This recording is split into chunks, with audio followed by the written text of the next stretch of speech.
You know what they say about best laid plans. All I can say is that things did not go according to plan. Here's what happened. And this is the part that is particularly troublesome to me.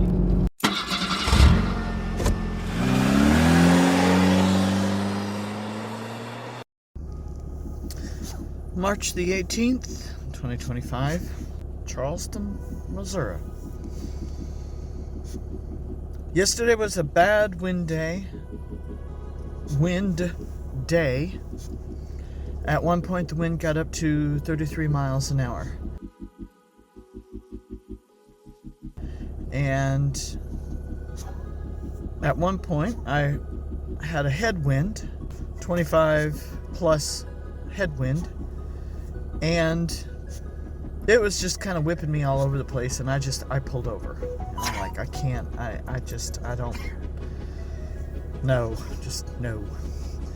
I just happened to pull over in a place that was just ripe with truck stops, no place to stay. Fast forward 5 hours, I've been sitting in this truck, I'm in hurt and I'm in pain, and I'm like, I'm gonna have to get a room because I don't have my sleeper on my truck yet. So I'm like, all day yesterday I was just reflecting on how nice it would have been to have my sleeper on my truck, because I could have just stayed right there at the truck stop. I had a sweet spot. I was parking back with the big dogs on the back row in between a couple of semis. They were blocking the wind for me, and we could have just rode out the weather there, but no.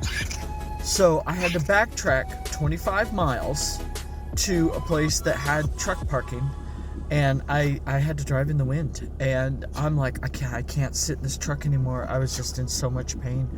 The nerve in my left leg was on fire, and I thought, well, I could sleep in the truck and I could raise the console up and sleep across the seats, but the temperature was going to get down into the low 40s, and I'm like, then I'll have to idle the truck, and I don't want to do that. Pain superseded any common sense I may have had, and I'm like, I'm gonna drive. So I did drive in the wind to get and backtrack to this place so I could stay the night comfortably. Let me show you the place. It's kind of cute. This is their parking. Now, that lot actually belongs to that restaurant there that's out of business, but this here little dead-end street, this is actually the truck parking for the motel, and this is the motel. We stayed in that room right over there on the other side of that white car. Oh, and last night the wind was screeching, and those silos over there, there was something scraping on the silos, and it was making this god-awful terrible somebody's dying sound.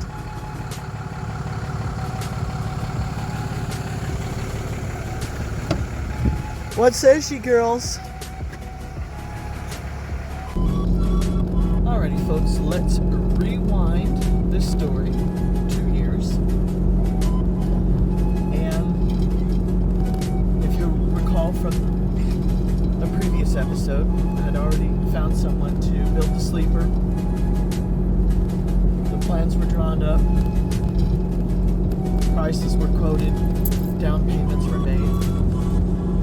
And so I had, in my brain, I thought, you know what, I'm going to sell my camper, and that'll help pay off some bills, pay off my white truck, and kind of finance the installation of the sleeper.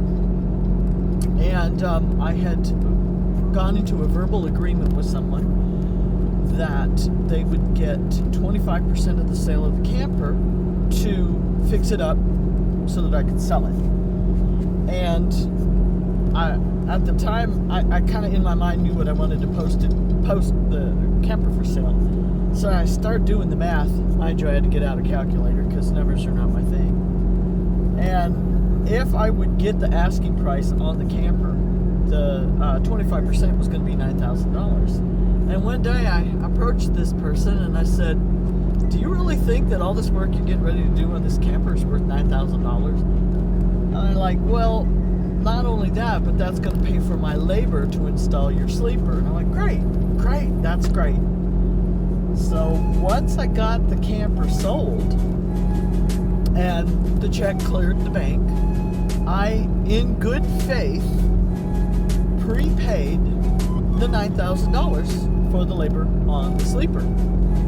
All right, I'm like, I'm pumped. I'm like, I've got this going. This is gonna work. So the truck is ordered, the sleeper is ordered, payments have been made. Right? Sounds like a good plan. You know what they say about best laid plans. All I can say is that things did not go according to plan. Here's what happened. And this is the part that is particularly troublesome to me. I'd been talking with this individual. We were making plans about getting the sleeper installed. We're going to do this, we're going to do that. You know, they'll cut the holes for the windows and just making plans. And then one evening, I'm having a phone conversation with this person. And this person says, I hate to do this to you. I hate to bring it up. And it's not like I'm going to charge you like full price, but I'm going to need more money. And I said, wait a minute. I said, that's what the $9,000 was to pay for your labor. Yeah, I know, but I'm going to need more money. And I just kind of let that marinate for just a second. And I said, I feel like I just got screwed out of $9,000. And I hung up the phone, and I severed all relationship with that individual. This is a person that I trusted for years. That's what you get for trusting. Trusted this person for years. Prepaid them to do the labor on the truck. And what did I get for my efforts? Well, I'm going to need more money. My California friend, she goes, prepay the $9,000. I said, because I was stupid and I trusted. So I was upset. I was crying. I even called my daughter. I'm like, yeah, I said I'm not going to be able to do this project. I said the person that was supposed to install the sleeper just screwed me over. Excuse my French. And I'm like, I'm going to have to cancel the truck. I'm not going to be able to order the truck. So I called the dealership and I said, hey, I'm not going to be able to take that truck. I'd already put $3,000 down on the truck. I said, I'm not going to be able to take the truck. The project that I got going on, the person that's supposed to do the project, that deal just fell through and I don't have anybody else to work on it. And they're like, well, hold on. Let's see if we can even cancel it. They called me back, I think the next day, and they said, yeah, we can't cancel the truck. They've already created the VIN number for the truck. I don't know what that really means. So I'm like, great, I got this truck and I don't know what to do. I was talking with my daughter on the phone and she says, well, Mom, can't you just pay somebody to do all the work? And I was so hung up on the fact that I just lost $9,000 that I couldn't get past that point. And then I thought, you know, when she said that, I thought, well, maybe I can. Now, this next little part, this is a shout out to C Farmer, because it was his video that I had watched that helped me to realize that maybe I could do this. He had put out a video. I'll see if I can find it, and I'll put the link in here so you can watch it also. But he put out a video where he had lost the engine in his truck, and he had to go back to driving a semi for a bit. And he kind of sat down and was having a pouring out your thoughts kind of moment. And he said, when you are in this industry, there is no way that you are going to have the money to do everything all at once. You're going to have to do it a little at a time. And when he said that, I thought, maybe I can do this. Maybe I can get this project finished just a little at a time. And I thought, okay. So I called the dealership back and I went, okay, we're back on. I think I'm going to try. At that point, I'm just kind of figuring out in my head, what am I going to do? I don't know anybody that can do the work. I don't know who to contact. I'm like, I just don't know. But I thought, we'll just tackle it one project at a time. So at that point, I was just kind of waiting on the truck to hit the dealership. And then once it did come in, and I did get the truck, then I'm like, okay, we need to start making some things happen. I thought, okay, I need to get the truck up to Indiana, because that's where I'm at now. How do I get the truck? I'm one person. How do I get 2 vehicles up to Indiana? I reached out to a friend that I know that I'm like, first of all, who do I trust to drive my new truck? Second of all, who can handle that big truck? And I reached out to my brother, Matthew, and I said, Matthew, I said, would you be interested in driving my new truck up to Indiana so that I can start getting some work done on it? And I said, I'll pay you for your time. And so Matthew and the missus and Wendy, they on a Saturday got up real early, way earlier than I ever would, right? But then he's an early riser. They're both early risers. And they drove up to the dealership. They picked it up. They took it up to Elkhart, Indiana, and they dropped it off at Dan's service center because I had already made arrangements. I already told Dan's service center what was going on. I'm like, I got a new truck coming in. I'm going to need to get it equipped, and I want you guys to do the work. And they're like, yeah, sure, we can do that. That part was done, and I was like, oh, okay.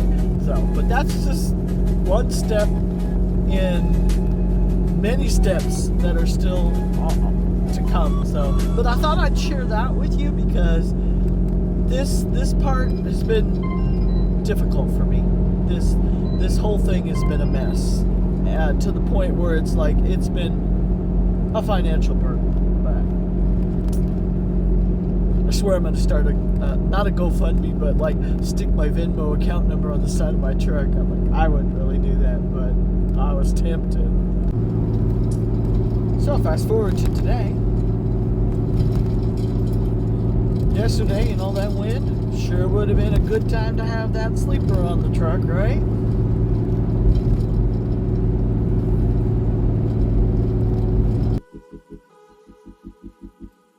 March the 23rd, Mason City, Iowa. The girls and I have gotten a room for the night. We had to stop early. The wind is awful. I'm gonna go get coffee. I'll be right back. And so I wanted to finish out this video with this last thought. The wind. Oh my goodness, the wind. After I had that one wind that I was dealing with, I picked up this current load that I'm under in Lubbock, Texas, and had, one day of good weather, and now, all day today, 25-mile-an-hour headwind. And the part about the headwind that is bothering me the most is my truck's working really hard to do this trip, and for 2 days my truck's been in exhaust regen mode, and I don't like it at all. I've put in some diesel deep clean, and the warning on the dash is saying, truck is in regen mode, keep driving.